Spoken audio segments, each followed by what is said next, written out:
This podcast is brought to you by Most Valuable Podcasts, leading the league in podcasting entertainment.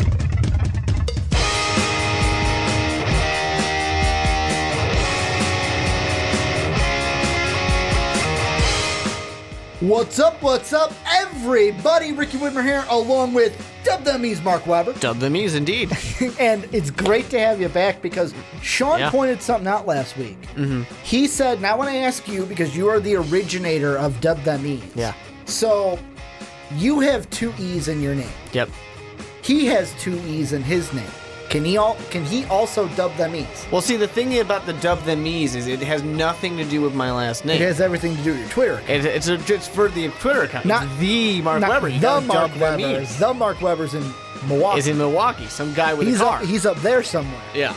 You're the Mark Weber with two E's. Exactly. You gotta very dub them. specific. You Dub Them E's, not because of the name, because, sure, if anything, it would be one them B, because there's only one B in my name. Instead of two B's, like most people spell Weber. Exactly. It happens all the time when people are like, do people two say B's? Weber?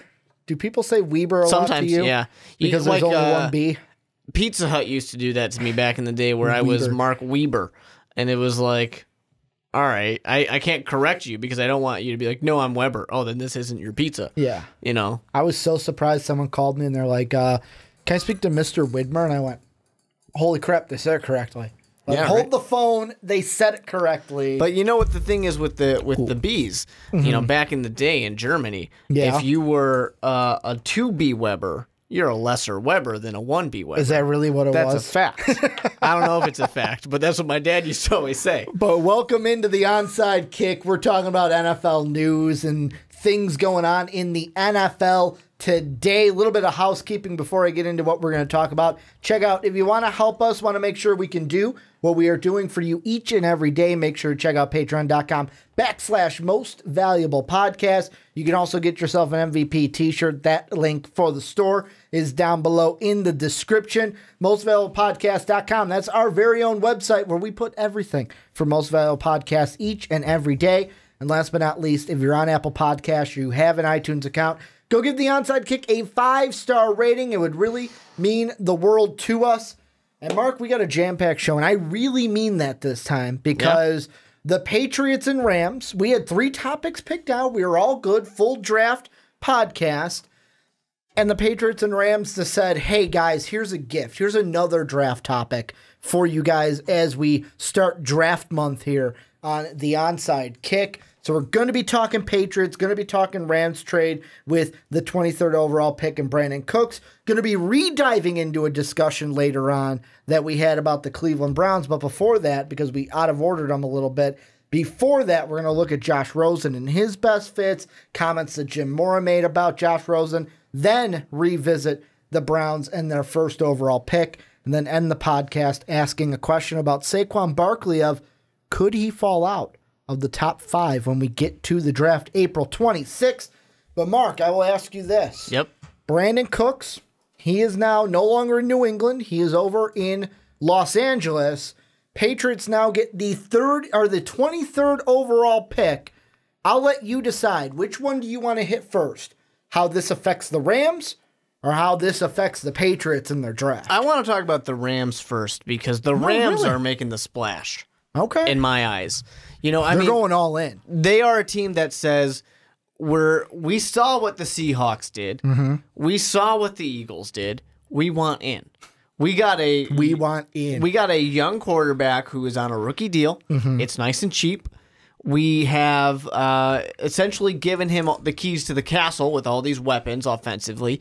Let's go a little bit further on the defense because we had some good older pieces, but we've gotten some young ones as well. Ndamukong Suh now, Talib, Marcus Peters is now on that They squad. are a team that's saying the best time to strike at a Super Bowl, and this is this kind of new, I don't want to call it new, but this is like everyone is buying into this mentality that the best time to get your Super Bowl is when you got a young rookie quarterback.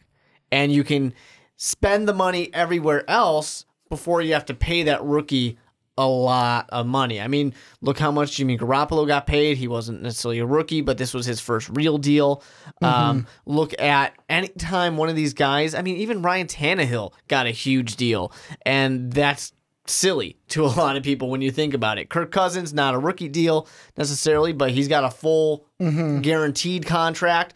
You know you're going to have to pay up if this guy is good. Yeah. So take advantage of it now, and you can worry about, having a Peyton Manning-like situation of nothing because you're not putting anything around him later. And when it comes to the Rams, I know that in our fast break text group that we have between Sean, Dave, and myself, Dave made the comment of like, holy crap, the Patriots traded Brandin Cooks to the Rams. And I sent the text of like, all right, the Rams are now a real threat in the NFC. And Sean went off like, oh, how can you say they're not a real threat? Let's be completely honest. I didn't see them as a threat last year. The team I wanted to play out of all the other teams was the Rams. The team I said I didn't want to play were the Eagles. That proved to be true because the Eagles kind of stomped my Minnesota Vikings and we lost that game. With Nick Foles. With the Nick Foles, not even with a Carson Wentz. But this to me is a direct, like, we've already been kind of seeing it. Like, the NFC, there is an arms race in the Without NFC. A doubt. Because all of last year, like, even guys like Colin Cowherd would say, the NFC is the more tougher conference. It's tougher to get into the playoffs. It's a dogfight when you get into the playoffs. The AFC is, hey, there's the Patriots. Okay, cool. Thanks. You guys miss Peyton Manning? That's it. That's all it is. Yeah, the Jaguars. Saxonville did good. Lost the game. The Steelers couldn't even get through Saxonville to play the Patriots and prove that they should have won that game with the catch, no catch situation.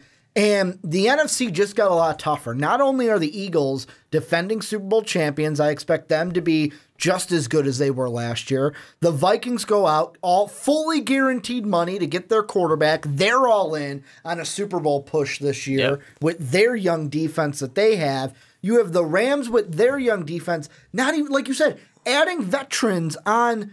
And the thing we'll get into in a little bit is, are they the right characters that you want on that defense? But they're adding veterans like Ndamukong, like Talib, like Peters, guys that, at least for Talib and Peters, have played in the playoffs, especially Talib, have played far into the playoffs. Yeah. And have played in Super Bowls. Been there, done that mentality. And, you have some of these teams, I mean, really to talk about that arms race of the NFC, but also to talk about how this is the way to do it right now in the NFL. You look at a 49ers team, a team that's not ready to make that strike yet, but they're trying to put all those pieces around Jimmy. You have in Chicago team that's not ready to make the strike, but they're putting all those offensive pieces around both of Mitch those Trubisky. teams are going to make those pieces, get those pieces in the draft this year. This is just all everybody is doing to say, if you got a young quarterback, throw everything at him. Because look at Seattle with Russell Wilson. They can't pull it off anymore. That's a situation where you start investing money. That's why this Legion of Boom has fallen apart. Guys like Richard Sherman go elsewhere because you can't afford to keep those pieces. That's part of a thing, too, where you just have this kind of weird mentality. And I think we're going on a different direction, and I'll bring it back. But this kind of affects things like those running backs. Yeah. With Le'Veon Bell, who's in the AFC, not being able to get a contract because they're saying, we don't want to pay a guy like you. The idea is if we can get a bunch of cheap guys and then put the expensive guys around them. To bring it back, the Rams, Todd Gurley, who's on a rookie deal. Like, I was watching NFL Live today, and they were talking about who are the top 5 untouchables that are non-quarterbacks, and number 5 and number 4 on their list, Aaron Donald, who's a Ram, Todd Gurley, who's a Ram. Yep. And it's like, these are the guys that are on this team, and with the Rams, what I was going to say is, with the moves that they have made, I'm calling it right now. NFC Championship game, no disrespect to the defending Super Bowl champion Eagles, but my NFC Championship game right now, if you're asking me, April 3rd, 2018, it's Rams-Vikings. I don't know if that game's being played in L.A. I hope it's being played on my sake in Minnesota because I'm a Vikings fan and I just want to have home field advantage. But to me, that's the NFC Championship right now. Like that's what the Rams have done. They have gotten, in my mind, they are going to probably win the division, probably go to the NFC Championship game, and could be even in the Super Bowl next year. I mean, without a doubt, on paper, Yes, to what you're saying. The problem is going to be, though... And they got the right coach, too. They got seemingly a good coach. I mean, it's been 1 year. Yeah. Chip Kelly had a great first year.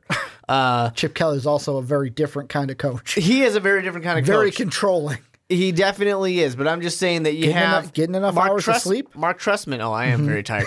But Mark Trestman had a great first year with the Chicago Bears. I'll put it more in that context. Everyone has a sophomore slump. Exactly, and sometimes that ends a career. But anyways, what I want to get to is a lot of things look great on paper. And I teased you with it a little bit, and I don't 100% believe it, but I put it out there because it's fun. Of the Rams might not even make the damn playoffs. Yeah, they might. Remember the Dream Team Eagles?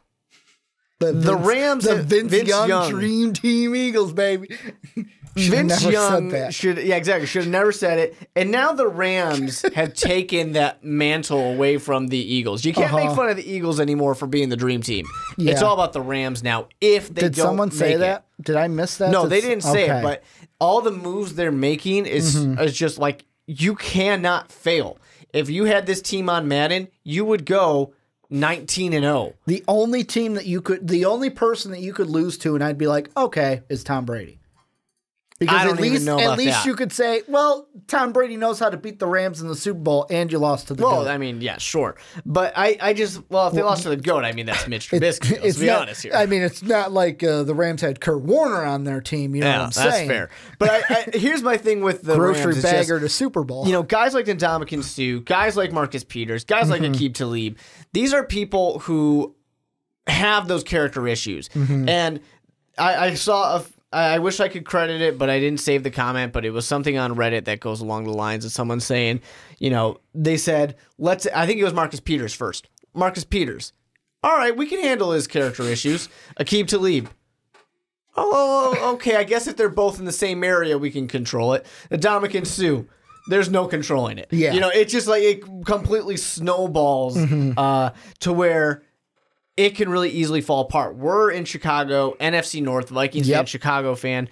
We've seen it time and time again with the Detroit Lions, a team on paper that should be in the playoffs every damn year. The Nick Fairley, Ndamukong Suh Lions? I mean, that should, on paper, without a doubt, been there all the time. Let's put it this way. But when you just have those guys who have those attitude problems, there's a potential that it could create an issue. Let's put it this way. When it comes to the Lions, and I know that when we talked about the NFC North with Christian, a lot of people were like, oh, Lions haters.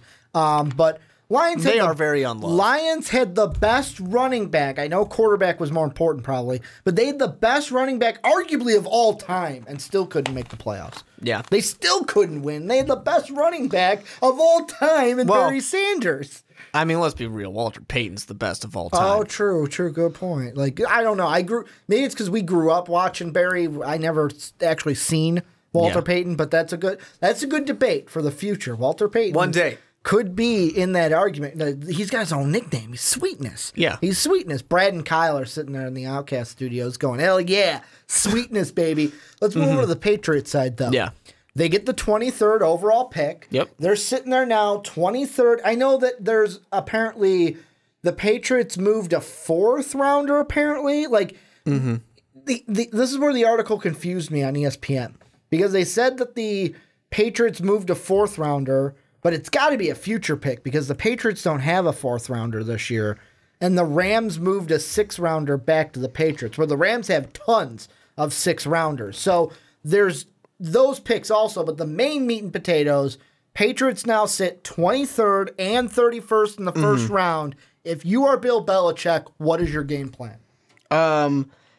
It is, I'm trying to see, because Adam Schefter, of course, is the man to go to. I don't see him specifying which year. It's either him or Ian Rappaport, the only two people I will believe on Twitter. I don't see him specifying which year that one is, but he does specify other ones. But anyways, for me, when it comes to the Patriots side of it, they have a couple of different options. And the first one I'm going to say is the more realistic option.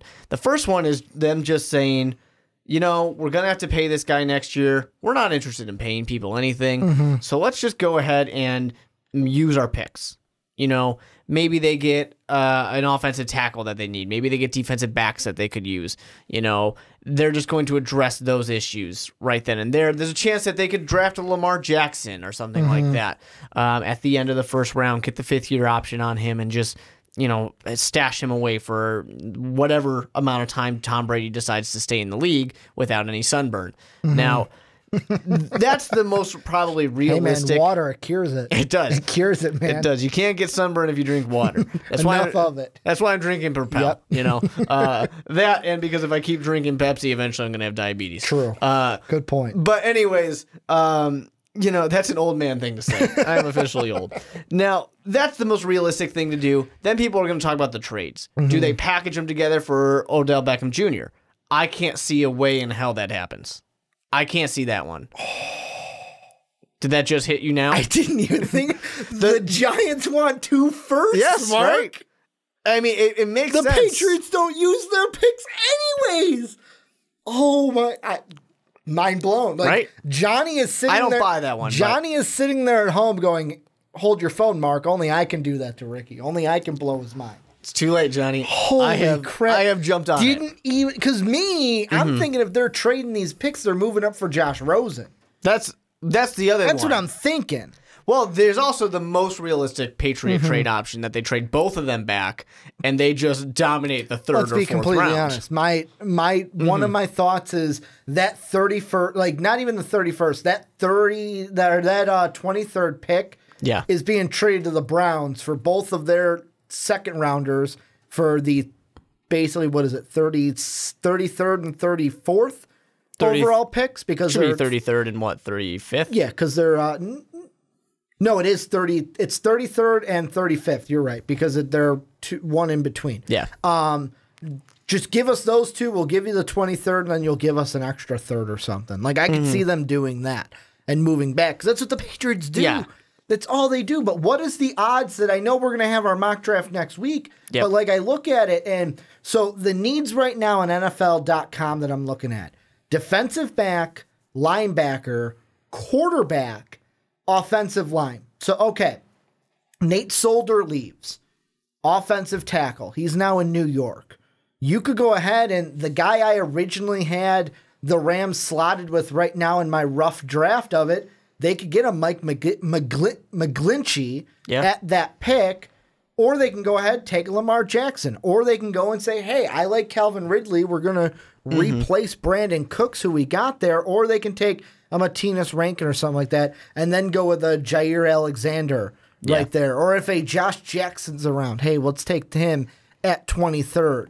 They can use these picks to get two of their needs and get some good picks where it's like, hey, we're going to replenish this defense and maybe give Tom Brady some protection. Well, I think that I hope that they saw through the Super Bowl that they need defensive help. They do. Because Tom Brady did not lose that game. Nick Foles caught a pass for a touchdown. Yeah. Let that sink in yet again, Patriot fans. Let that sink in. That happened. And it's just one of those things where they have to have seen that a better defense would have helped them win that game. Yeah. Would have stopped that touchdown. I don't want to play the what-if game, but I do believe that a better defense, they probably would have won. Yeah. Because it was close. They could have made it happen. Tom Brady did everything he could to try to win that game. He always does. Except for catch that ball. Yeah. If only he had caught the ball. Yeah. Really, if Tom Brady had caught the ball, they probably would have won the Super Bowl some magic way. Anyways. Drive would have stayed alive, man. They're most likely going to just keep the picks where they are at. But you have to believe that with two first rounds, 2 second rounds already, and I think they have 2 third rounds, if I'm not mistaken. I'm pretty sure they have 2 picks in all the first 3 rounds. Now, let me double check. They have so much power to move up and grab anyone. They have the 2 in the first, they have 2 in the second, 1 in the third, none in the fourth, and then the 5th and the 7th. Okay. I thought they had 2 in the third as well, but they obviously don't. I think they traded one of those picks away. Probably. Well, potentially they don't have 1 in the fourth, so they could. Yeah. That could have been the one they just traded to the Rams. Well, the 1 in the fourth they gave to Miami. Oh, okay. Yeah, that one they gave to Miami, and then the 1 in the third, They don't have a third-round pick. Or they do. They do have that one third-round pick, which is theirs. So they have one in the third. They gave their fourth to Miami. I just imagine that they have whatever capability to move up. And people are going to clamor about Josh Rosen, and we're going to talk about it pretty soon. But there's also the reality, too, of Bill Belichick. He's been to some other pro days. The Patriots scouts have been to other pro days. They have seen some of these top 10 type of talents, and it doesn't have to be a top 10 player. It could be a top 15 player that they want. You know, people were talking about when the Patriots were at Nick Chubb's. You know, they were going to see Nick Chubb. They wanted to see how he was going to do. And they need a running back. Yeah. I mean, for sure. Kind of. Well, they always need something. Yeah. You know, that's one of those ones where we all know that Saquon Barkley is going in the first round. He's probably going to go top 5. We'll talk about that later. I said first round. I meant top 5. Yeah. Top 10. Which one of these other running backs are going to go in the first round? Because me and you, we typically don't have another running back. You have in the past. I haven't had any. It's like Brandon talked about today on our big board, and it's funny that these two segments will go up on the same day. This one I'm trying to get out first because it's more pressing news, but I'll spoil it for Brandon. Brandon had 2 of them in his big board for the first segment that we had, and it's Geis and Perry. So it's like, do one of those 2 guys go? Yeah, and I just throw Chubb out there, but I mean, it really could be anybody who, because the odds are 2 are going to go. Or if the commenters got mad, you called him Darius Juice. Juice. And we had a comment that's like, hey, you know, it's Geis. He knows. He's saying it like that on purpose. It's fun. It's less fun now that there's a guy in MVP called Juice. But, you know, I mentioned... that's Juice with a J. That's true. But I mentioned that one. But you think about some of these other guys. If it's a wide receiver, a Calvin Ridley. Hey, we talked about, you know, linebacker help. What if they want a Roquan Smith? You know, what if they... Roquan's going to be high. He's going to be a top 10 pick, though. But you got 2 first-round picks. True. Can you do it? Or the guy I'm thinking about is if a Rashaan Evans falls to that 20. That could be it. Because the linebacker that they really need is inside help. They need inside linebacker, and then corner they could probably get with that 31st overall pick if they keep the pick. But if one of those guys falls... You know, we're going to talk about that type of stuff, you know, especially next week when we do our next mock draft. Or a Leighton Vander Esch, the guy you like out of Boise. I do like him a lot. You just like his name, let's be honest. It is a fun name to say, and he plays on Smurf turf. Yep. But, you know, you have a guy like Minkah Fitzpatrick who's now going to fall a little bit later than you thought. So when you start to think about, okay, well, what else is going to happen? Who else is going to fall? You know, I know they need tackle. They don't really need a guard, but with Quentin Nelson now falling a little bit. They need offensive line in general, let's be honest. You know, a Marcus Davenport, a Denzel Ward, some of these top guys that now are going to potentially get pushed out of the top 10. Do you package some of these to move up for one of these type of players? If the guy to watch to me is Minkah Fitzpatrick. Because if Minkah falls out of the top 10, the Patriots move up to get him. Because right now I'm kind of looking at the little, they call it the skinny on NFL.com of like the needs. And it says right here, Bill Belichick likes versatile defenders who can make sense to target a player who can swing between cornerback and safety, i.e. Minkah Fitzpatrick. That last part I added, i.e. Minkah Fitzpatrick. So if he falls out of the top 10, I wouldn't be surprised if Bill Belichick goes, let's move these picks to get him. Sure. Because he's a guy that we can use in our backfield. Because you know guys like Darnold and Rosen and Allen and potentially Baker Mayfield, these are guys who are all going to go in the top 10. So those are guys who are going to push some of these other people Lamar out. Jackson's the guy I would look at for them to take with either 23 or 31. If they're not trading up, of course. Yeah, if they're not trading up. Like, But he's the quarterback they're probably going to get. I'm just saying that some of these guys are going to push things out because Bradley Chubb, who obviously the Patriots would love to have Bradley Chubb for sure. But, you know, those type of picks, those for sure locks like Quentin Nelson, Minkah Fitzpatrick to go up to the top, those push a Denzel Ward, a Davenport, an Edmonds. Yeah. Those push those guys further out. And that means you can trade up to get them. Exactly. And, I mean, you know, who knows?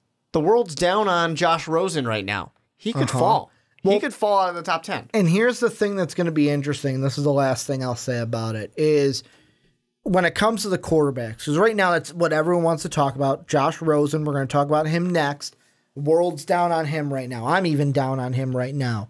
The Patriots, though, I just have an inkling that they're not going to get a quarterback in the first round. They'll wait until like the third round and get a guy like Luke Falk, the senior out of Washington State. They'll grab a guy in the third round, maybe second round if they really like a guy, and they'll ride with that one. Like, look at the other look at Jimmy Garoppolo.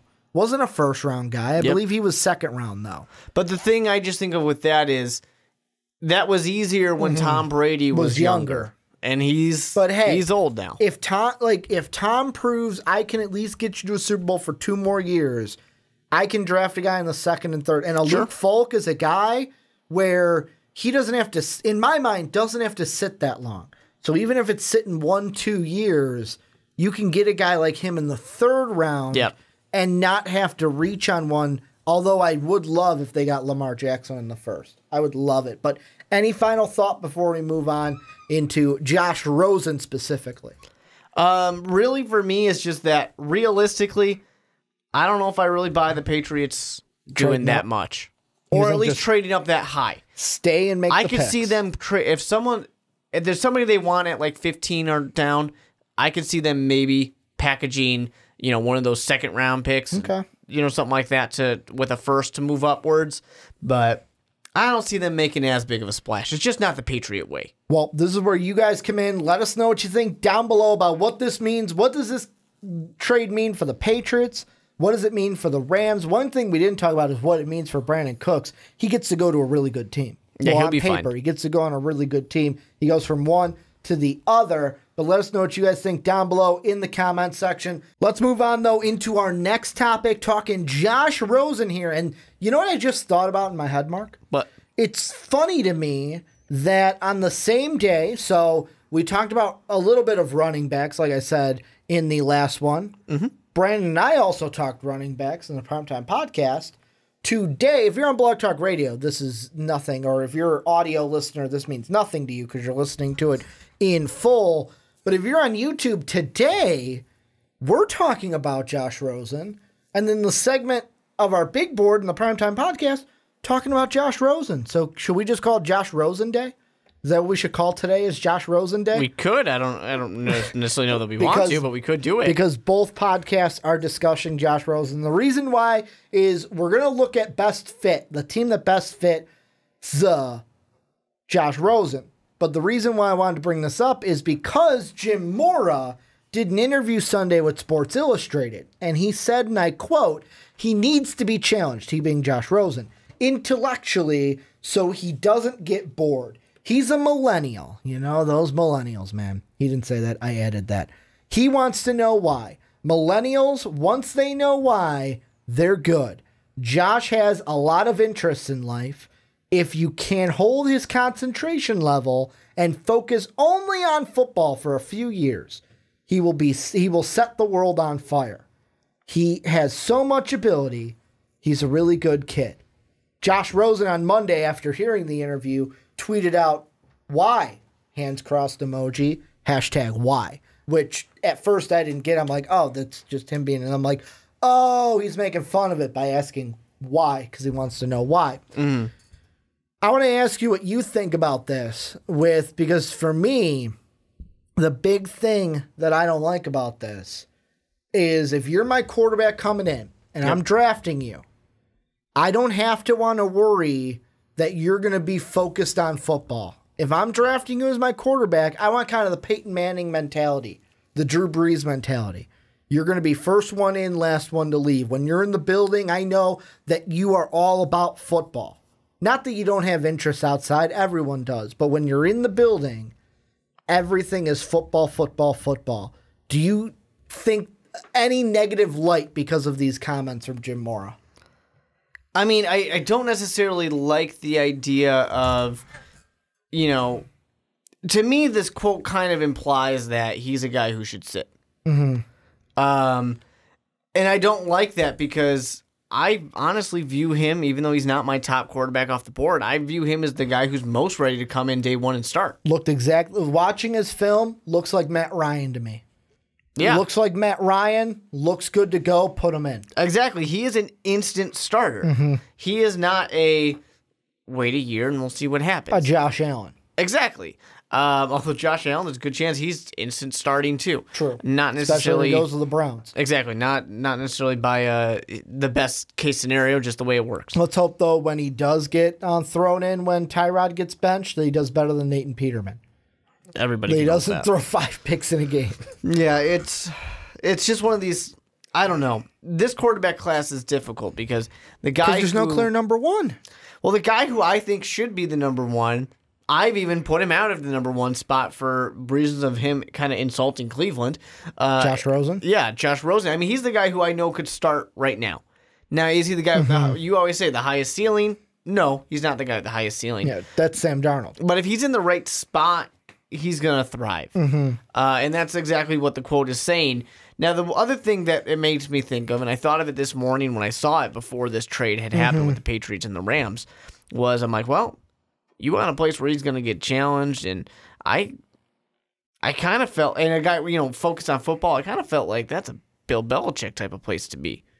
Because Bill Belichick will challenge you. Yeah. But would Bill Belichick be, like, and the thing I heard Teddy Bruschi said this on NFL Live, of like, everyone's millennials now, and like most people, you get more millennials now. He's like, that's why meetings are shorter, because you don't want, after a few minutes, guys are on their phone and checking out now. He goes, also, is Bill Belichick, this is me now, is Bill Belichick going to be the coach that when you ask why, is he going to tell you, or is he going to be like, because I said so? No, because I think his relationship with Tom Brady is a little bit of that. True. Not necessarily that Tom Brady's saying why, but Tom Brady's going to challenge him in the sense of like, but what if we did this? What if we tried it this way? And you're saying Josh Rosen could let that creativity out? Exactly. And I don't necessarily think that he's going to sit there, and just kind of what his tweet is, why that play? I don't think that's the way it's going to go. I think a little bit more of it is the creativity of like, well, why would we do this in this situation when we could potentially try this? And maybe I'm giving Josh Rosen more credit than he deserves, but I don't think so. Don't forget, I mean, with us in the media, we only know what we see. Yeah. Like, me and you are not sitting with Josh Rosen interviewing him. However, if you guys want to get this in front of Josh Rosen, he's welcome on the podcast anytime. Would love to have him let him know. Either in studio or on the phone. If you guys want to tweet at Josh Rosen to get him on MVP, let him know. He's welcome on whenever he wants to come. But the thing that, like, I also think about is the stuff that they're like, oh, coaches have said he can be a little condescending with his receivers, to where it's like when he's trying to help them, it comes off in a condescending way. Is that something that's also going to play into it? But is it also like, you know what, that's not a big deal because we're here to win football games in the end. The same has been said about Russell Wilson, though. Not exactly the condescending thing, but that people... He rubs people the wrong way? Exactly, yeah. He rubs people the wrong way when he's like, oh, yeah, you could have caught that, or try it this way. It's not necessarily that helpful coach kind of way. It's more of a, shut up. I got it. And Russell Wilson's done just fine with his team. He leads that team without a problem. Except for the only thing with that is the whole break of they're now, like you mentioned in the first segment, like, oh, Seattle's now dealing with this. Yeah, they're dealing with also now it's transitioning into Russell's team. Yeah. Because those vets that they paid didn't want it to be Russell's team. Because the young kid shut up, know your role kind of And they had Marshawn Lynch for a while. Yeah. Where they had Marshawn Lynch doing the I'm here so I won't get fined and doing his whole thing. What do you think? Give me, besides the Patriots. Yeah. Unless you think it's the Patriots, what's the best fit, the number one fit team for Josh Rosen? Well, I think that the Patriots could be an interesting one. I don't think it's the best fit because of the fact that I don't see Josh Rosen as being a guy that needs time to sit and wait. And you would have to sit and wait. I would love to see like a Josh Allen in that type of a situation. But Josh Allen, the world's too high on Josh Allen for him to possibly ever have that go. What I would really like to see, I have no desire to see Josh Rosen in Cleveland. No, because Josh Rosen doesn't want to be there, and Hugh Jackson is gonna ruin he's going to ruin that because he has proven that he is a bad coach because he's only won one game. Just to get this off the table right now, I am firm, and this is, I don't care if I'm spoiling anything. Josh Allen is number 1. Sam Darnold is number 2. And I said this on the Primetime Podcast. When it comes out, the Browns really like Josh Allen, you go with your guy. And with Sam Darnold, apparently the Giants really like Sam Darnold, you go with your guy. So, like, those two, I think, are going to be Allen and Darnold, where Rosen won't even have to worry about going to Cleveland. Yeah, and that's upsetting to me because the situation that I think works best for Rosen is actually going to be the New York Giants. Because he gets to sit behind Eli, and he gets a guy like Pat Shurmur to work with? Well, I'm saying it's because of Pat Shurmur, because the Patriots, the Giants have gone out and have basically told the world that we don't care who you are, you're tradable. True. Or you are, expendable. Let's be honest, they're not going to trade Odell anyways. No, they're not going to trade Odell. But what that says to me is nothing about Odell. What it says to me is if you're not performing or we just plain don't like you, you're gone. Like JPP. So what I read into that a little bit more is, let's say Josh Rosen gets drafted by the New York Giants at number 2 overall. Eli throws one too many picks. They could easily say, all right, Eli, your streak's broken anyways. Take a seat. The young rookie's in there. And the fact that, the last time this kind of thing happened, where a team that had a Manning drafted a quarterback very early in the draft, Peyton Manning was gone. He had his abilities to go wherever he wants. It is not unrealistic that the New York Giants could do the same thing to Eli and say, hey, we drafted somebody, he's going to start, you go where you'd like. And it's a terrible situation for Eli to have to do that in, of course, because the places have already been filled. Obviously, the best place for him to go, Minnesota, they have Kirk Cousins. Yeah.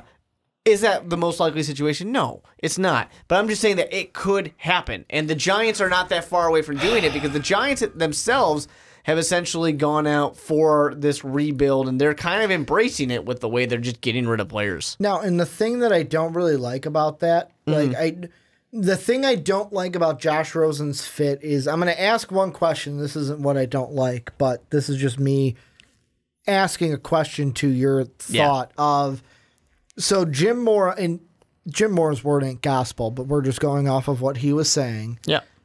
Guy who coached Rosen in college says basically he's got a lot of interest outside. So would going to New York, where there's a lot of distractions, would that be good for a Josh Rosen who, I know he played college in L.A., and L.A. has just as many distractions, if not more, as New York. But did UCLA go to any big bowl game? I know he was injured for end of this year and beginning of his junior year, so there's that into it. But did UCLA go to the college football playoff? Did they go to their conference championship? Sure, but I'm not that worried about that. What did Josh Allen's Wyoming team do? But what I'm saying is, do you think that giving him a city that has distractions would be good when his coach is saying you got to keep him focused on football? You're not going to get the guy, he's not going to avoid it. He's going to do what he's going to do. Unless he goes to Arizona. No, here's the thing where I disagree with you on that. Let's say he goes to Buffalo, because that's another option. He falls enough or Buffalo manages to trade their way up. He goes to Buffalo and there's nothing to do in Buffalo. Well, he's going to travel then. If he wants to go have a good time. Like Odell. Exactly. He's going to go find that good time. You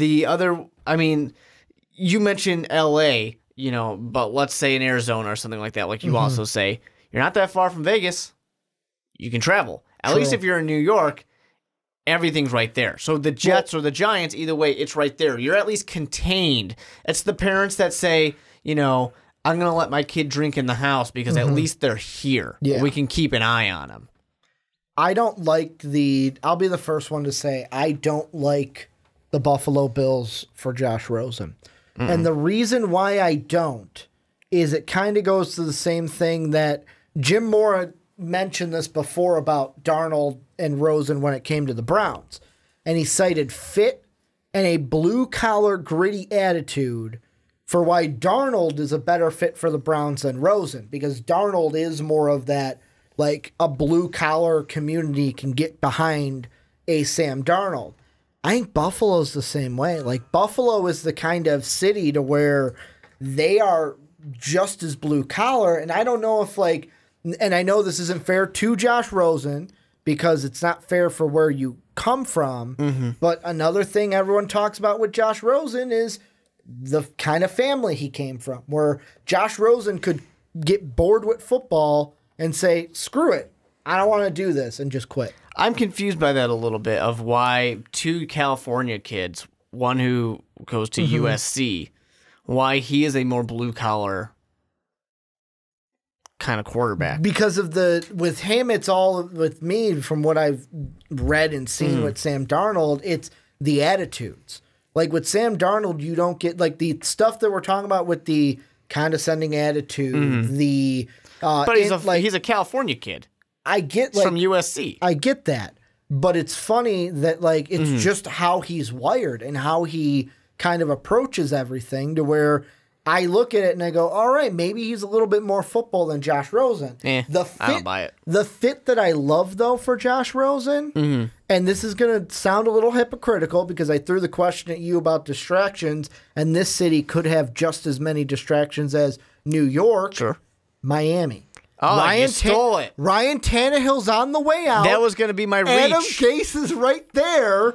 Like, Adam Gase could be the coach to get Josh Rosen interested in football. That was going to be my here's a surprise one you're not going to see coming. No, that's what I was thinking. That's my number one. That's what I want him to fall to. Him and Gase would be an awesome fit. I know, right? It would be a fantastic fit. I wish they had, they still had... Gruden's quarterback camps?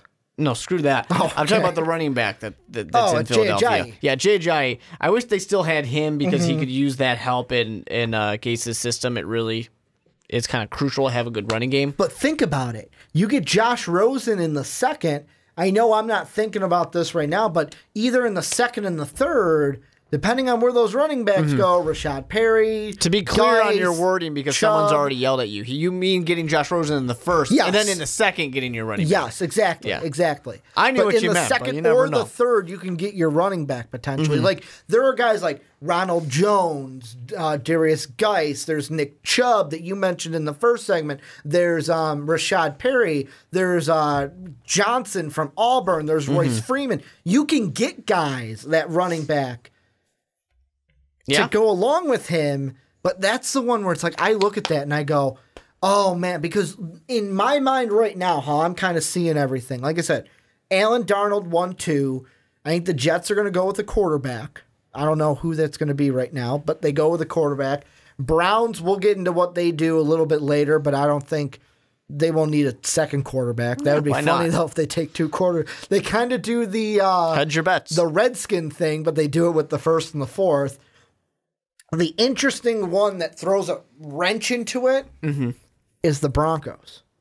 And the reason why is there have been rumors that Elway likes Rosen. Yep. He's also watched Rosen. He's also watched Allen. These guys have watched everybody. Do the Broncos go quarterback? Or do they double? Like, here's the big question. Do they double down? And like Vance Joseph said in an interview, Case Keenum is our guy. John Elway, Case Keenum is our guy. Do they double down on that and go somewhere else in the fifth, which could trade it?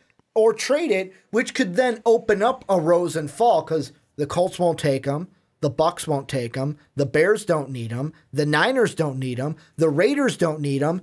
It's prime then for the Dolphins unless someone trades up between 6 and 10. Yep. And if he starts falling, it is very possible that someone trades up for him. Because like I said, this is a guy who can come in and start. Arizona would be foolish not to try and trade up. Buffalo would be foolish not to try and trade up. Those teams would have to jump over. Now, they might be sitting there going, the Dolphins don't need a quarterback. And they could potentially be proven very wrong if they draft him. And then Buffalo sits there and goes, shit, what were we thinking? Because they already got kind of screwed over with the Jets trading up with the Colts. Because here's the thing. I think that if you ask me today, Ricky, who's your first bet of who's going to be the faller? Like Laramie Tunsil, remember him? Yeah. Remember how he was supposed to Laramie go? Tunsil. The pot mask that he had on and it made him fall. Mm-hmm. If you ask me today to hedge my bet and put down who I think the faller is going to be night one of the draft, Josh Rosen's my bet. He's the one that I think is going to fall. The reason being is, all right, number 5, Broncos on the clock. They're going to go quarterback. No, they didn't. All right, another pick. And like 11 could be where I think he's going to go because that would be the Dolphins, or 12, the Bills. I don't think he falls past either of those two. But I want to throw out a crazy situation. I know this ain't going to happen. Sure. But I want to throw it out just to get it out there. What if he falls 9, 10, and the Chargers go, let's make a trade. Let's go get him. Let's go get him to be the heir apparent to Phillip Rivers. Keep him in LA. Terrible situation. Well, it'll be a terrible situation, but like that's another thing I thought of is like he's not. I don't think he's going to fall that far. I don't even think the Chargers would make that. I just wanted to throw it out there. Yeah, I mean it's worth thinking about if it's because they need somebody. Air. That's more of a if Josh Allen fell, they could do that. That would make sense because you could have him sit. Exactly. It makes sense to have him sit. It makes sense to make Baker Mayfield sit for a little bit. Josh Rosen is not a guy who can sit. Let me ask you this, and this will first off before I ask you this: are there any other fits you think that'll work? You said Patriots. You mentioned Bills. I think the Dolphins are the main one. Like the Dolphins are who I want. If it's not the Dolphins, my secondary fit would probably be New York, just because you get Pat Shurmur. Yeah, you get a guy who can work with a quarterback. New York is it's a great fit. I think the Dolphins are a great fit as well. It's just that the Dolphins are a stretch because they've got a quarterback there. The only fit I'm not solid on when it comes to a Josh Rosen is Arizona, because I don't like with Wilkes being a defensive coach. Not saying he can't. Yeah, but to keep.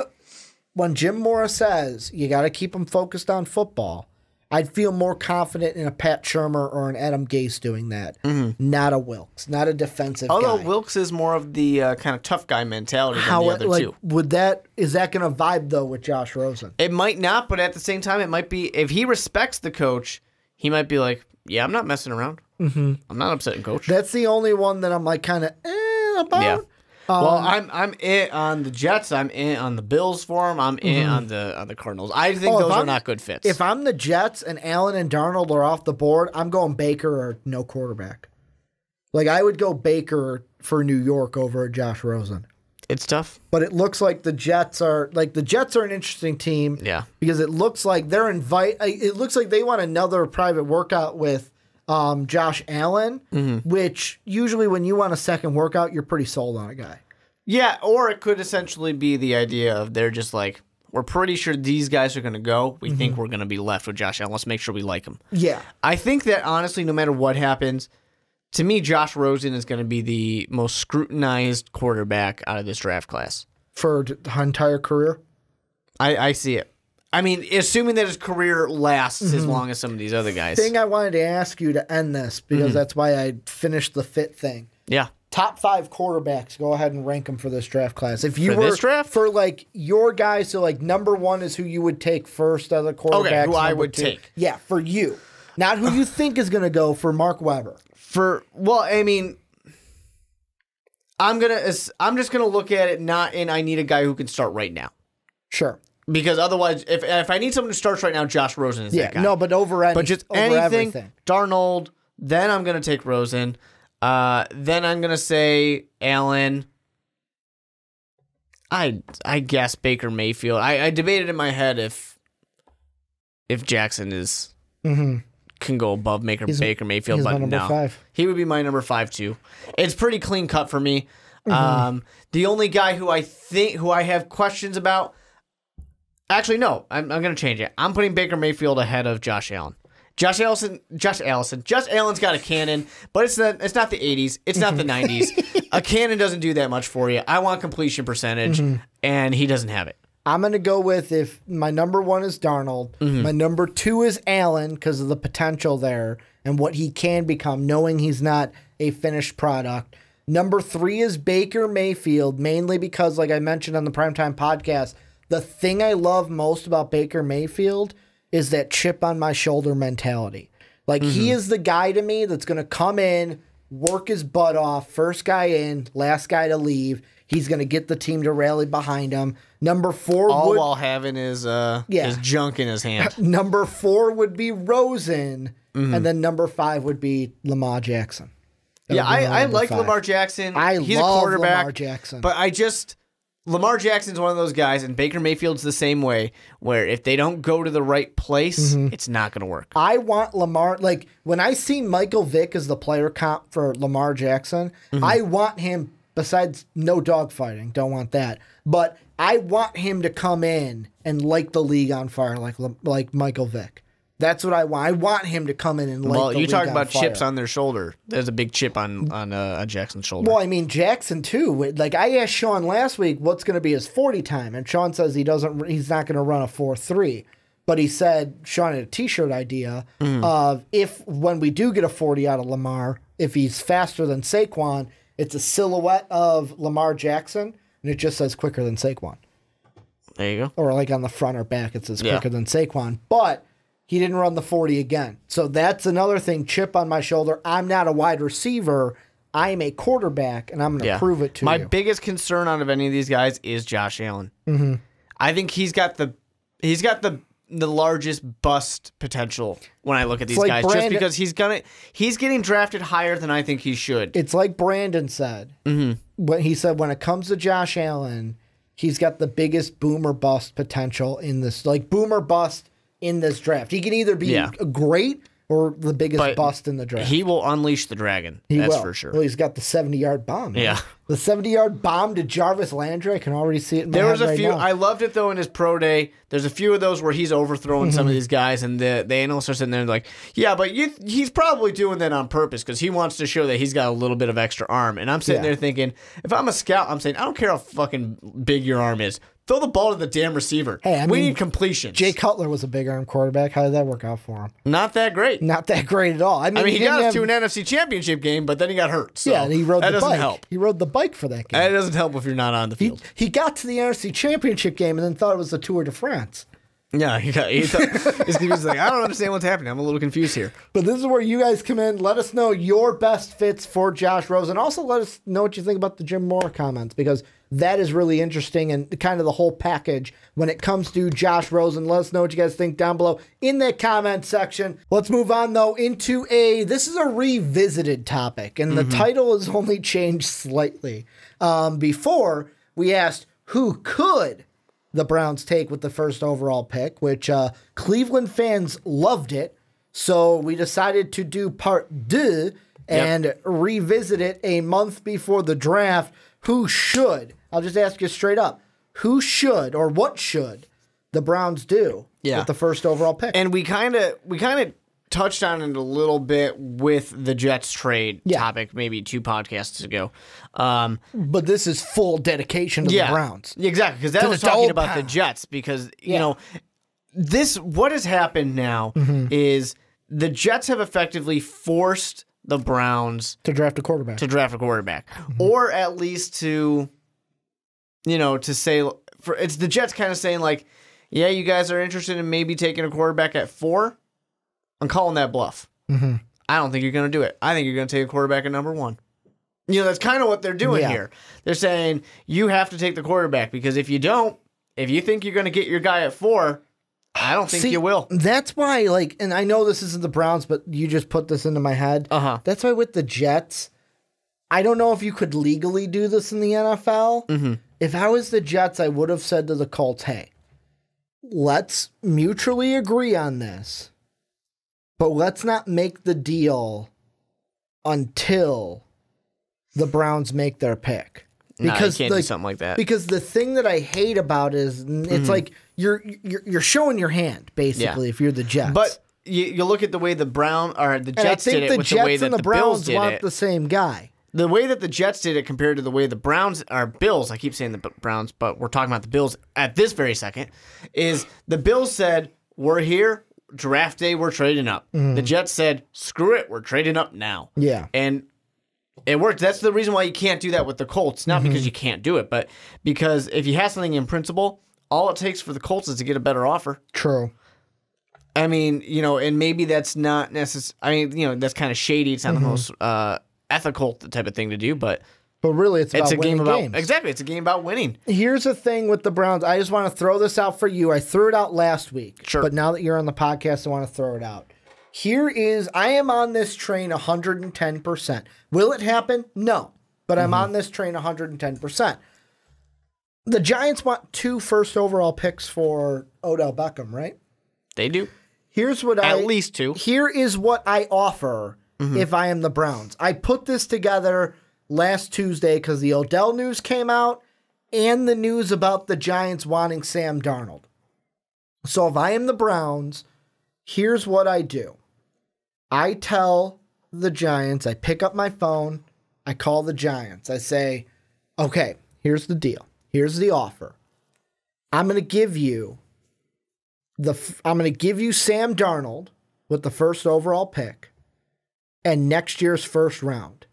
I want Odell Beckham and your second. If you say no, I'm drafting Sam Darnold. And I put the ball in New York's court. And I basically say, how bad do you want him? How bad do you want Sam Darnold? Because if you're Cleveland, you don't even have to take Sam Darnold. You could just say, I'm taking Sam Darnold. Yeah. And get the Giants to panic. That is what I think Cleveland should do. Could you imagine, just by principle, not saying it's going to happen, but could you imagine them getting, because like the Browns want Josh Allen. The Giants want Sam Darnold. Do the Browns want Josh Allen, though? That's what the news is. Like the rumors are the Browns are sold on Josh Allen. Like he's their guy. The rumors are for the Giants that they want Sam Darnold. So if I'm the Browns, why don't I try using that to leverage the Giants into making a deal because they want their guy? But here's the problem with that all. The Jets, they're you just said in the last one, they're hosting a private workout again with Josh Allen. Jets are going to pick before you then. If you make that trade, well, unless you're swapping picks, no, you 1 are. and 2. So what you're saying is, here's the trade. I call and I say, you're the Giants, I'm the Browns. Yep. I say, here's the offer. You're going to get the first overall pick, which you can take Sam Darnold because we hear you like him, and you'll get our first rounder next year. What I want from you is Odell Beckham and your second overall pick. What I'm doing if I'm the Giants in that case is I'm saying, do it. Draft him then. But before you say that, well, you're assuming that before you say that, I say, but if you say no, I'm drafting Sam Darnold. To which I would say, do it. If you want him, then draft him. See, and that's the thing of I'm going to call the Browns bluff on that. Like you would call the bluff. Yeah. But New York and what they're thinking to me, and like the Browns, you could say, or else we'll draft them. And you don't then have to by draft day, you don't have to fucking draft them. But the thing to me is, you could just then take whoever you want. Sure. All right, they didn't call our bluff. Take who we want.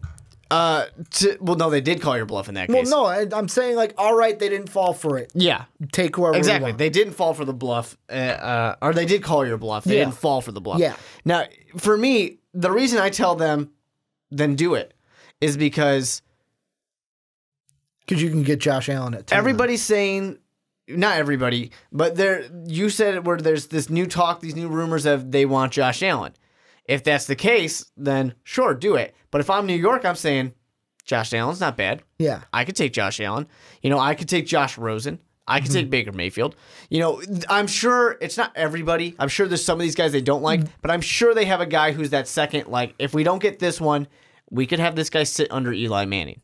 The thing that it's playing at is the how much do you love him? Yeah. And I think that and then thinking about if the trade went through, could you imagine the Browns with Odell Beckham, like Odell and Jarvis Landry, who are friends. So that could get the whole Odell on the page thing that New York, that people say like, oh, he's a distraction. You got the best friends on one team. Sure. You got Carlos Hyde in the backfield now. You get your quarterback of the future. You have Tyrod Taylor. You have the defense there because you can still do at 4 what you want. That is something that I am all in on, but I don't think it's going to happen. Here's the like thing I want to put happen. out there. People talk about, and you're one of them, about how the Bears got fleeced by the 49ers. Yeah. I think this would be a bigger fleecing than that. Like the Giants would be fleeced. The Giants would be absolutely fleeced because they didn't want that quarterback anyways. People are going to make that assumption. And you just lost Odell Beckham Jr. Absolutely. I would agree with that. If I'm the Giants... You would be off the hook of my fleece comments. If I'm the Giants, I'm saying, if you want to do it, then we want 4. I don't want next year's first round. I want 4. 4 years? No, I want 1 and I want 4. Oh, okay. Give me pick number 1. Give me pick number 4. You can have Odell. And if I just want to play this game because it's fun. Browns fans, I don't really believe it, but because then you don't get a quarterback. If I'm the Browns, no, I'm saying, all right, then give us Eli. Ooh. I will give you number 1 and number 4, and then like a third or something. For I don't Odell give a shit. and Eli. For Odell and Eli. Why not? You can and then you can draft a guy in the 3rd or whatever to sit and learn behind Eli, and you have Odell. You can actually win some games, at least one more than last year. And then, is it going to happen? No, there's no way in hell that's going to happen. Now, but it would be fun. I would love it if I was playing Madden. I could make it happen. Browns fans, I'm looking at you now. Browns fans, do you want it? Don't get mad at me for this. Would you like Eli? Hypothetically, what if Lamar Jackson falls? Now, this would be a preempt. All right, I got it. What about this? The Browns say, okay, you give us Odell, you get the 1 and the 4. Everyone's panicking. Cleveland's setting itself on fire. Why did we give up the 1 and the 4? We don't need Odell for that. And then what they do, because we talked about the Patriots, what if they don't really want Lamar Jackson? They're not going to trade up. And the Browns go, all right, so-and-so team late in the draft. We'll give you our second rounder, so the 35th overall. We'll give you a 3rd rounder and maybe a future pick. Trade into the 1st, get Lamar Jackson. They get Odell, Lamar Jackson. Well, everything's okay. If you think about it this way, everything would then be okay. Let's say the Browns, somehow the drastic, impossible scenario happens where they lose both these picks, or they don't lose both these picks. They're not going to, I think, but we're diving down the rabbit hole. Yeah, let's say that they don't even do that. Let's say that they draft Saquon Barkley number 1 overall, and then the Giants and the Jets take quarterbacks, and all of a sudden the Browns are like, damn, we really didn't see that coming. So they do whatever. Which I don't know why. Or even the flip side, they traded the 4th for something. Who knows what? It doesn't matter. Just what I'm saying is that only 2 of those quarterbacks, the Giants and the Jets, take the quarterback. Well, then it becomes a situation where these guys start to fall. Do the Denver Broncos take one? And if they do, which one is it? Because if Josh Rosen is the guy they like, but Josh Rosen gets drafted by, the Jets, well, then maybe the Broncos don't take it. What I'm just saying with that is, you talk about Lamar Jackson, well, that starts pushing some of these guys back. Maybe Baker Mayfield falls to Arizona, and now Arizona's not reaching for Lamar Jackson. Maybe same thing for the Bills. Maybe they can get a Rosen because he fell. If the Browns don't take a quarterback, and then there's the potential of somebody like the Broncos not doing it. Because the Broncos are one of those ones where they claim Case Keenum is their quarterback. They do. And that's the one thing where... It's do you believe him or not? I don't. I don't really either. Because, everybody thought that Mike Glennon was going to be the quarterback for Chicago. I'm going to be completely honest. I am going to play spoiler here. For mine, at least. For my last mock draft and then my full mock draft, because the first round will stay the same. Probably a lot of changes in a week are not going to happen. I will, for the sake of the mock draft, I'm going to keep the Broncos at their word that Case Keenum's their guy. So that means Not going to tell you who it is, but they're not taking a quarterback at 5 in my mock draft.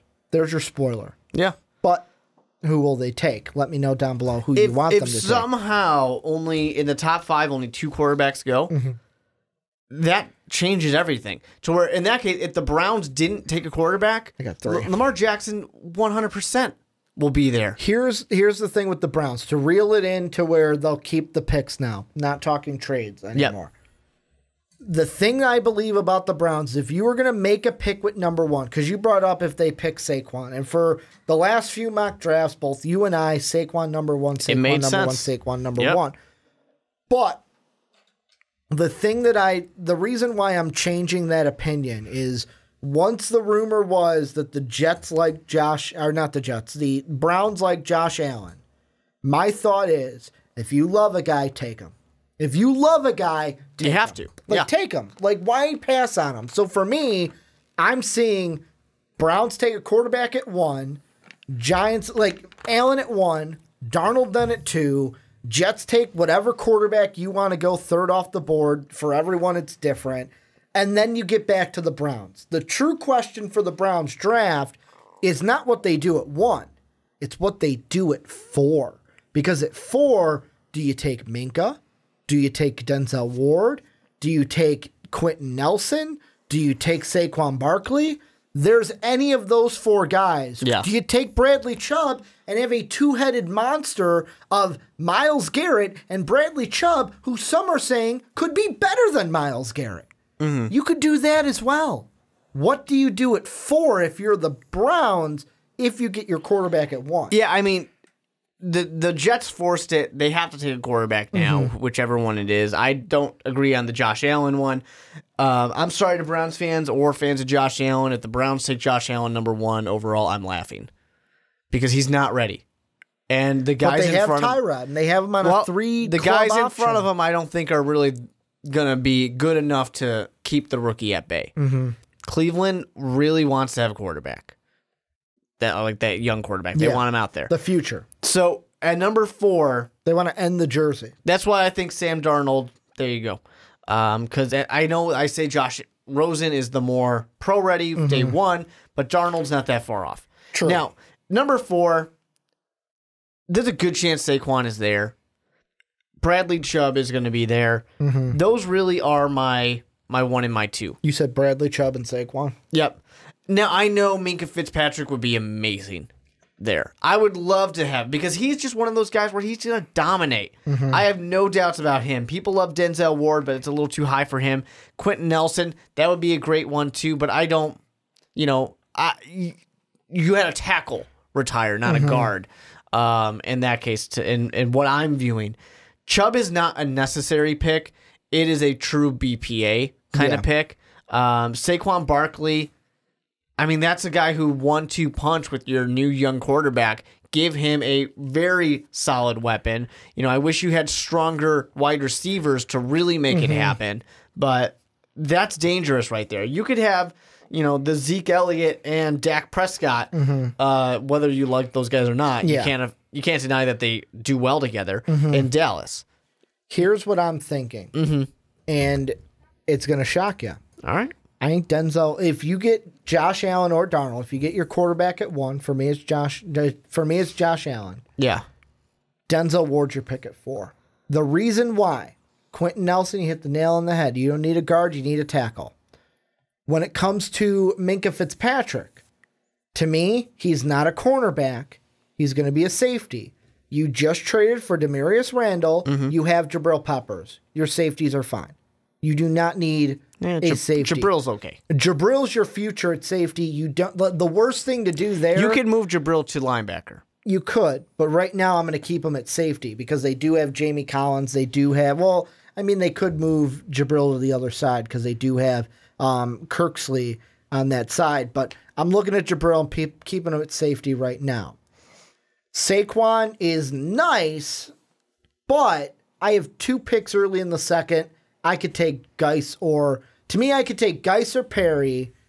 And yes, it's not Saquon. I'm not saying they're the same as Saquon, but I can still get a running back that I need. Like Geis to me could be a guy that can develop into the future number 1 running back for a team. Might not do it day one like Saquon, but he can do that. The thing I am looking at is I really don't need, like, I love the pass rush, but I got Myles Garrett. I drafted Emmanuel Ogbah also, so I'm good there as well. We also got Carl Nassib for that.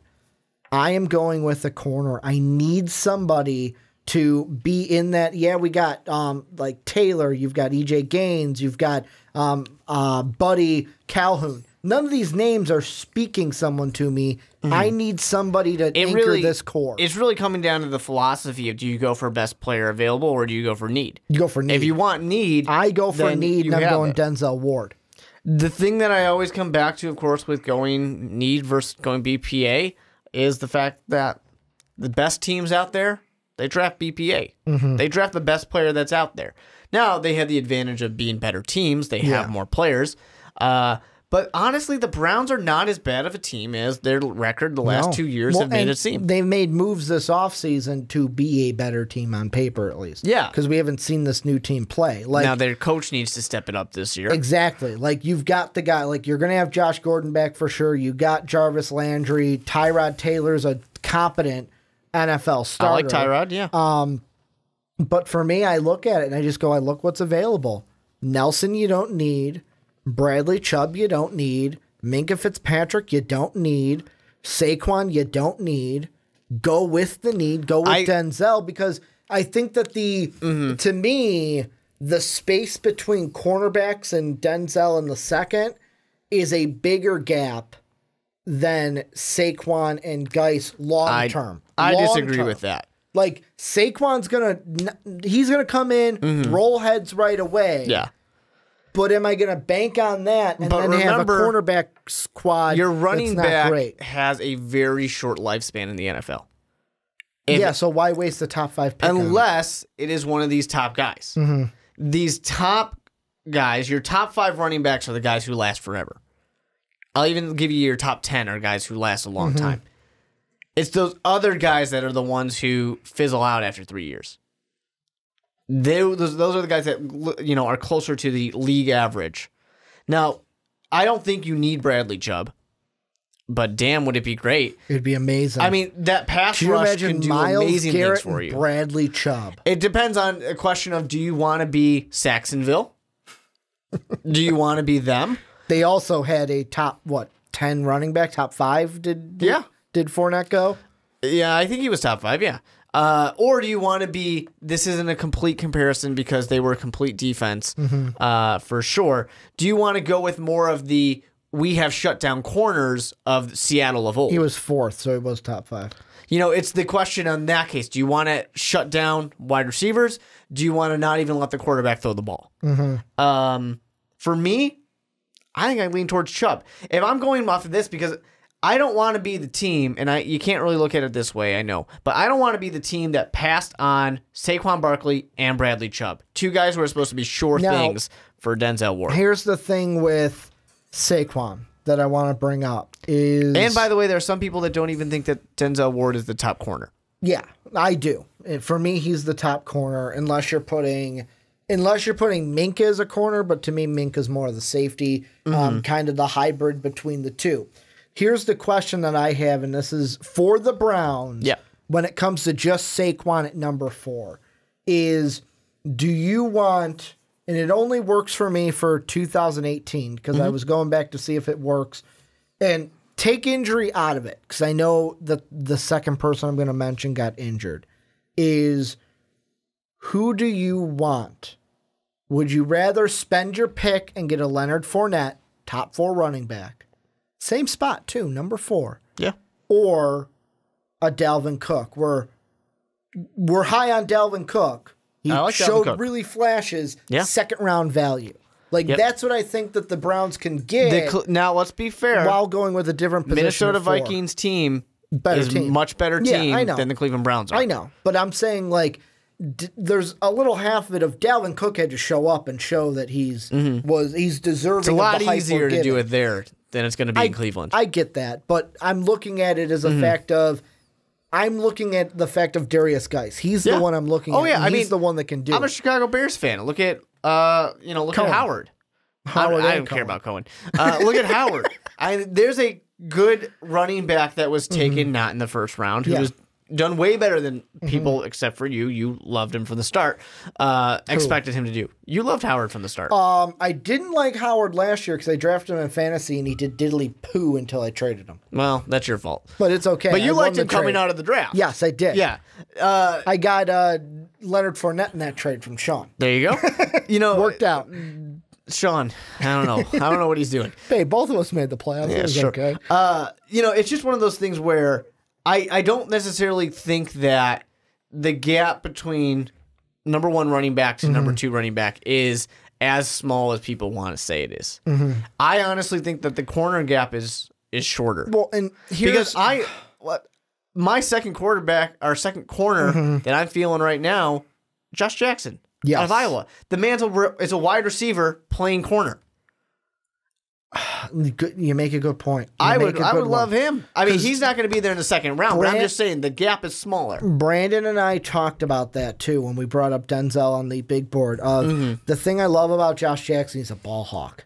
He's a ball hawk. Just give me a guy who can intercept it, but you're not taking Josh Jackson number 4. You know what I hate to put it this way too, because I don't want to insult the AFC North. Yeah. But I'm not that concerned about a lot of these guys I'm going to face. The Steelers are the only ones that I'm really concerned about. Well, they're facing Le'Veon problems. The Bengals are falling off. The Ravens are kind of fringe. And I know that they made some moves, but they're still hoping to one day have Ravens those need to get some tight ends and wide receivers. That's what they need to do. It's just one of those things where I'm not that worried about these cornerbacks right now. The thing that is also, and this plays into what they do at number 1 and what they do at number 4 for the Browns. Like, I was going through the full mock draft that I'm going to release in 2 weeks, and you've got two of the top 4 picks in the draft. In the second round, you have 2 of the top 3 in the round. You have also the very last pick of the second round, followed by the very first pick of the third round. Then you go basically back to normal. You have picks in the 4th, 5th, and 6th. But in those first 3 rounds, you have 6 picks in the first 3 rounds, 5 of which are in the first 2. So it's not like, oh my God, we got to take this guy at 4 because we really need it. No. You got to map this thing out because maybe you can get a bargain in the second. Like the Browns, to me, have to be the ultimate bargain shoppers when it comes to the draft. Sure, because they got holes to fill. But the other thing, too, is we talked about Jackson. Let's say he's not the second corner that comes off the board. Let's see he's a guy who falls 25 or below. You can then trade up to get him. Yeah, trade up and get him if you took Saquon, if you took Chubb. Trade up and go get him. Why not? It's going to be very like it's the 4th. It's going to take some predicting to do. But this is where I want to turn on to you guys. Let us know what you guys think down below in the comment section. Who the Browns should take with the first overall pick and even the 4th, even the whole draft plan for the Browns, what it should be. But I go to the comments so fast because let's move on into, we were talking about Saquon. Let's move into Saquon. Yeah. And the thing that I'm wondering, because of the Browns at 4, of the fact that if they don't take Saquon and he goes to 5 and beyond, well, really it's one more pick. It's the Broncos. What are the chances that Saquon not only falls out of the top 5, but chances that he falls out of the top 10? Is there a chance that Saquon could fall out of the top 10? To address the top 10, no. There's 0 chance that he falls out of the top 10 unless he has a Laramie Tunsil type of moment. Poor Laramie, he's never going to live that down. Really, the question is, though, top 5. Because then would the Broncos take Saquon Barkley? I think that there's... So let's lay it out. Browns, they're going to take a quarterback number 1. Yeah. The Giants, a very good chance they take a quarterback. Now, the Giants could take Saquon. That's what I was going to say. The Giants are the ones that they can do it. The Browns and the Jets at 1 and 3, not going to happen. Quarterbacks. Now, it really comes down to what we were just talking about with number 4. Do they go Chubb? Do they go somehow with Denzel Ward? Do they go with Saquon? Minka Fitzpatrick. Yeah, or Minka. If they say, hey, I got somebody I can move a guard into tackle and we want Quentin Nelson, who knows? They have options. I think it's most likely they do take Saquon Barkley, but I do believe that taking Bradley Chubb or even going for what you want with the corner. That is a viable option. Goes to the Broncos. Broncos need a quarterback. I don't think right now, although long term, I don't want to believe I don't want to believe what the Broncos are saying. Elway says we're all in on Case. Vance Joseph, his quote was, he's the piece we are missing. I don't want to believe them, but I will believe them for the sake of argument.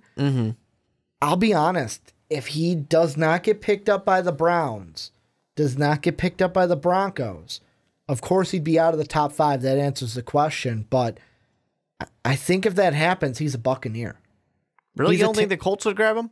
The way I see it is the Colts, I think it would come down to, and I'll ask you this question. If you're the Colts, do you take Bradley Chubb or Saquon? Because I got the Broncos with Quentin Nelson right now. If they're not going quarterback, if they're not going Saquon, they're getting a guard to protect that missing piece. Then with the Colts, it becomes Bradley Chubb or Saquon. You were going to take him at 3. Why not take him at 6, Sure. Bradley Chubb? That would be my dream scenario as a Chicago Bears fan if Saquon Barkley falls all the way to 7 for the Bucs, because I'm saying, hey, Minka Fitzpatrick, or I can get Denzel Ward. Yep. I can do either one I want. Either one, no matter which one goes 4. Yeah, I don't care. Goes to you. I can take whichever one, and I'm happy with that. Which, by the way, Bears fans, the Outcasts are going to do their That's right. This on YouTube, this might come out after, but if you're listening audio form, their full 7-round Bears mock draft will be coming out this weekend. So if you want to see what the Bears are going to do the whole time, that's the place to go check that out. I would love that type of scenario because basically what's going to happen is the Bucs have a very real chance of screwing it up for the Bears. Yeah. If, let's say 3 quarterbacks don't go in the top 5. Because the Bucs could say, screw it, we're going to take Minka. Yeah. Exactly. And the Bears have zero need for Saquon Barkley. But I mean, even look at that. And I know this is all hypothetical now, and people are probably yelling at us for this, but let's say the Bucs do go Minka. Bears don't need a running back. They got 2 of them. The Niners don't need a running back. Could go running back. Yeah. The Raiders don't need a running back. Could go running back. I think the Raiders would take him. The Raiders would. Yeah. They would go BPA, but really it just turns into, could you imagine, we talked about the Dolphins. If you were the Dolphins, we talked best fits for Josh Rosen, correct? Yeah. You are now Adam Gase. You're now in charge of, well, I know Gase isn't the main guy, but congratulations, you're in charge of drafting for the Dolphins. Josh Rosen or Saquon? Do you take your quarterback or do you get that main running back? The thing I'll say, because you do have Tannehill. In order for Saquon to fall, I don't think Josh Rosen is there. But is he? I don't think he would be. Because the Bears don't need a quarterback. No, that's not what I'm saying. In order for Saquon Barkley to fall, inevitably 4 quarterbacks will have to be taken, is what I'm saying. See, I don't think so. I think he can fall with 3, because just think of it this way. Browns take a quarterback, Giants take a quarterback, Jets take a quarterback. Okay. If Rosen's at 4, he misses that. So let's say he's not one of those 3. Browns go with a cornerback. Broncos go with a guard. Colts go with a defensive player, probably Bradley Chubb. Yep. Bucks go with then Minka in this situation. From there on, Bears don't need a quarterback. The Niners don't need one. They just got theirs. The Raiders could, but Derek Carr's their guy. The Dolphins in this situation could be fit with, do we take Rosen or do we take Barkley?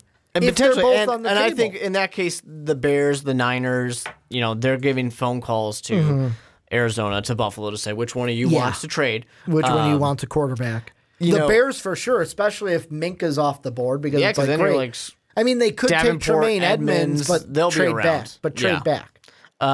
You can get Edmonds at 12 then. I would be surprised to see this type of scenario because, it's just a difference of which quarterbacks we think, are there, are in the order. I'm going to be clear, though. I don't think Saquon falls to 11. I just wanted to play devil's advocate there. And to answer your question, for that, I would take Saquon Barkley. If he's somehow there at 11 and I'm the Dolphins, the thing that kind of throws the wrench, and we both like the idea of Gase and Josh Rosen together, is just the fact that Jay Cutler was the quarterback in Miami last year. It wasn't Ryan Tannehill. Yeah. Ryan Tannehill he's a guy who has all the potential in the world, but hasn't completely lived up to it yet. So he's gotten a little bit of a pass, and he got the pass again by injury. So I think that he's going to stick around. Now, for Saquon, it really comes down to, like we said, the Broncos, and I think the Broncos could pass on a guy like Saquon. No, I seriously do too, because they do have CJ, and I know that it's like, oh, they got CJ. They're not really sold on CJ, and they shouldn't be. I mean, Saquon's going to be a better option for sure. But they don't need to take and that's the big thing where it's in the NFL draft. To me, yes, there are some times where you take BPA, but for me, BPA is more of an NBA thing. Where in the NFL, there's so many different pieces because there's more guys on the roster, to where it also needs to come down to, what do I need? And the Broncos don't necessarily need a running back. They don't need a Saquon Barkley. What they could really need is a Quentin Nelson. Protect that quarterback that you just signed, who you said is the missing piece. Yeah, and I think that a big part of it, too, is going to be if Saquon starts to fall. Really, to me, it's the question of if he gets 2-5 and on the Broncos, I know it'd be great to have Quentin Nelson, but I do pick up that phone and start saying, or start answering my phone because people are calling me, and say, all right, well, who wants him? And I mean, with the Broncos, and really they're the one we're talking about here because they're the fringe of, does Saquon fall out? Let's look at it this way. Let's say Quentin Nelson's not your guy, because let's be honest, they traded for Jared Veld here, but they could add some competition. That's the tackle side. They need a starter at guard. That's where Nelson comes in. However, on top of that, you just traded, let's say the Browns go Minkah Fitzpatrick. Well, we need a corner. We just traded Aqib Talib, so we need a corner. We need a starting right guard who Brandon said on the Primetime podcast, he read something where scouts are saying that Quentin Nelson, bag him for a 10-year all-pro kind of a starter. Sure. That's what you're getting with Quentin Nelson. That's what we're expecting, yeah. Or, Shane Ray has been a little inconsistent for you guys, and I'm being nice there, Bradley Chubb. So for me, it's if Denzel, Chubb, and Nelson are there, all three of those guys get better thought than Saquon there, just because of these three guys would help us more than having a dynamic running back like Saquon. Yeah, I don't necessarily disagree with that. I do think the Colts would take serious consideration, especially if, let's say, they took Bradley Chubb, at whether it's 4 or it's 5. If Bradley Chubb's the guy who goes there, and Quentin Nelson also was gone, without a doubt, Colts take Saquon. In my eyes, at least. Question about the Buccaneers. They don't really need it, but they could do it. Hey, I mean, the Buccaneers do need a running back. They just traded Doug Martin. Oh, they did trade Doug Martin, didn't they, to the Raiders? I'm sorry, they got rid of him. He left, and now he's with the Raiders. So they don't have Doug Martin anymore. I forgot that Gruden picked up Doug Martin. So, I mean, the Raiders wouldn't, but the Bucs do. I think if Saquon is there for the Bucs at 7, he gets gobbled up, because their running backs right now in the depth chart, I'm going to quote the league here. Who got your quiz? I got your quiz. They got your Quiz Rogers. It's very exciting. They got Peyton Barber and Dalton Croissant. I hope that's how you say it. Doesn't matter. Third string running back. They could use a Saquon Barkley to help out Jameis Winston. Then you could have Deshaun and Evans on two sides. You got your tight end in Cameron Brate, who you gave a deal. You got O.J. Howard. You get Saquon in there. That is some new life to that Tampa Bay offense. Yeah, pretty much. It's one of those things here where a lot of people could take Saquon. Let's be honest. Jaquiz is a backup. Yeah. Jaquiz ain't your number one back. Well, Jaquiz is a backup anywhere, really hasn't done anything that exciting. Exactly. I'm not confident as him being my number one running back in Tampa. So, to me, anywhere 4, 5, 6, 7, prime spots for Saquon. Do you think, with the Colts, do you think that they would take a Saquon over? Because with them, why not? If Bradley Chubb is gone, And Quentin Nelson is gone. Then, of course. Yeah. Like, if both of those guys are gone, the Colts... Now, with the Colts, would you take Saquon Barkley? Or would you do what one of our favorite fans that we like to talk to on Twitter, Shane O'Mac, Yep.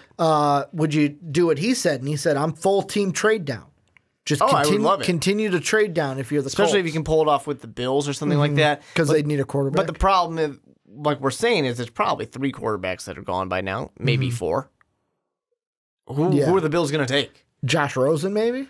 If there's 4 gone, then they can't, obviously. Then Lamar Jackson's the only one true. there. But if if there's 3, Josh Rosen or Baker Mayfield. You could do something like that. I don't know if I would. It depends on the deal. It would have to be a pretty sweet deal. Yeah. For me to pass up on Saquon Barkley in that case, assuming Chubb and Nelson are not there either. I'm starting to think for Saquon that the range is 4 to 7. Yep. Highest he can go is 4 because I'm confident quarterback go. I don't know. He first could 3. go. I still think the Giants could do it. They could take Saquon Barkley. Possibly, I'm still banking that they go Darnold if he's there. So I'm going quarterback. Highest Saquon goes is 4 if the Browns want him. Then the Denver can take him. Colts can take him. No way he gets past the Bucs. There's no way he gets past the Bucs. And it's just kind of part of our, people are going to check it out next week on the podcast when we do our mock draft. I can't wait. What are we at, for it. 5.0? We are at 5.0, I believe. And then it's an interesting one because next week we have our final first rounder. Then I am doing what far few people decide to do is on article form on the website. I am going to do a full 7-round mock draft and have it broken down by teams for you guys. So it'll be like Browns, all their picks, and then what I think about it. Like, I've already dove into that, and my head hurts. Let's just put it that way. I am glad I'm not a GM. I would hate to be the GM for all 32 teams because it'd be great. You'd always win. It's hard. Like, that's the thing that I hate doing it, where you got to remove yourself from... Yeah, but I want this guy to go here. You got to take that out of it. You got to think of yourself as, all right, I am picking for this team, not knowing what's going to come up next. But any final thoughts about Saquon and his draft stock? You guys are going to learn more about specifically where we think Saquon's going to go next week. Yeah, I mean, I think 2 to 7 is my range for him because I do think the Giants, they could take him because... Do you mean 2 Sam Darnold. And then 4 through 7? Because 3 is a quarterback. 3 is a quarterback for sure. So 2 and then 4 through 7. Sure, but I mean, that's a little silly. That's a silly distinction to make. Because we know that the Browns and the Jets are going to go quarterback. We do. That's all I'm saying. Yeah. That's all I'm saying. But this is where you guys come in. Let us know what you think down below in that comment section. Does Saquon fall in the top 5? Does he fall out of the top 10? Is that too crazy of a question to ask? Probably, but it came out of my mouth anyways. Thank you guys for watching. A little housekeeping here at the end. Make sure to check out patreon.com/mostvaluablepodcast. You want to come into a podcast, tell me that I said something stupid, want to argue with me, patreon.com/mostvaluablepodcast. That's how you do it. You can also check out the store down in the description to get yourself an MVP t-shirt. Mostvaluablepodcast.com is where you come to get everything that we put up each and every day. And last but not least, if you're on iTunes, you're on Apple Podcasts, 5-star rating on that would be great. Want to thank you guys for watching. Thank you guys for listening. And as always, have a good day, everybody.